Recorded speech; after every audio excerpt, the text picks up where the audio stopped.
Yo, AutoAce fam. If you're planning to buy your first car this 2026 and your budget is around 1 million or below, you've probably noticed something. Paunti na ng paunti ang choices. Because let's be real, car prices in the Philippines have gone up. So today, we're talking about the real brand new cars you can still buy under 1 million. And which ones are actually worth it today. Let's go.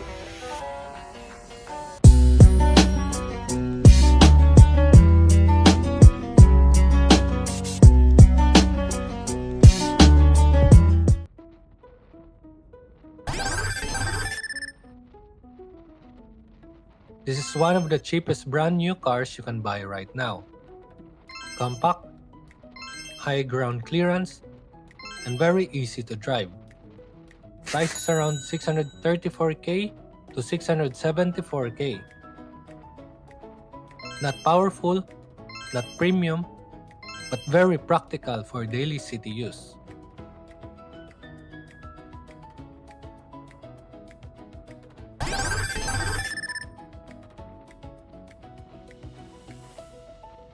This is one of the most popular entry-level cars in the Philippines. Reliable, fuel efficient, and easy to maintain.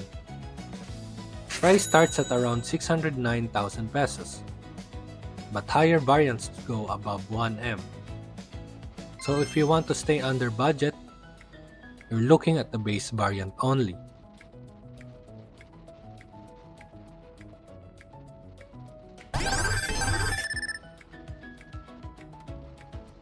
A classic budget car, very fuel efficient, simple, and widely used.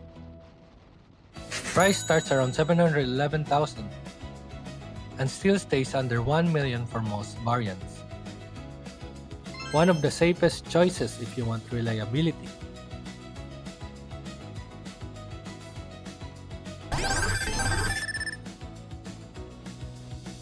If you want a sedan, this is one of the cheapest options.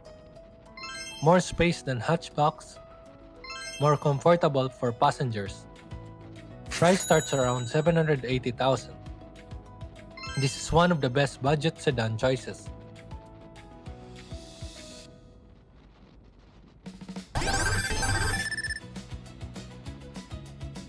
This one gives you more features for the price. Modern interior, modern tech, and very competitive. Price starts around 729 to 789,000 pesos. If you want more value, this is worth considering.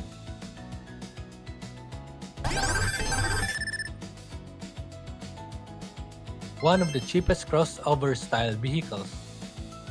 Higher ride height, SUV look, and decent space. Price starts at around 778,000. Good option if you want something more than a hatchback.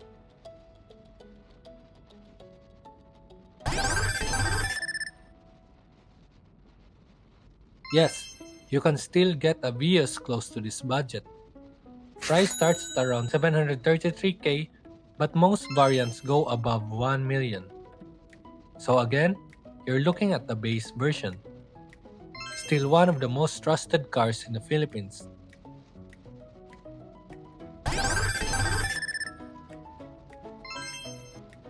One of the cheapest sedans available. Simple, basic, but gets the job done. Price starts at around 683,000. Good for buyers who just want a simple daily car.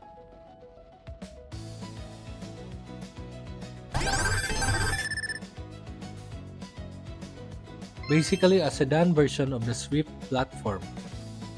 Fuel efficient, compact, and practical. Price starts around 609 to 758,000.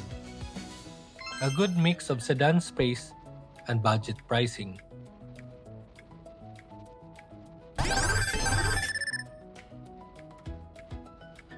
This is a wild card. Regular price is above 1M, but during promos, it can drop close to 998,000.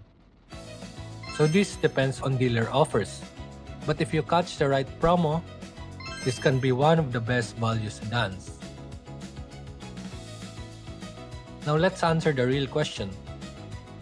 Which one is the best buy under 1 million? If you want the cheapest possible, Espresso or Wigo base. If you want reliability, Mirage or Vios. If you want more features, Chang'an Alsbin or Geely GX3 Pro. If you want space, Soluto or Desire. But here's the honest reality. At this price range, you are always choosing between price, features, brand reputation. You can't have everything.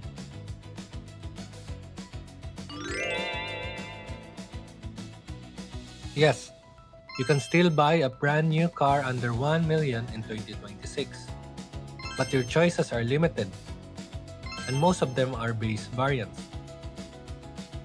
If your priority is budget and practicality, these cars are still sulit. But if you want more power, more tech, or more comfort, you likely need to stretch your budget above 1 million. AutoAce fam.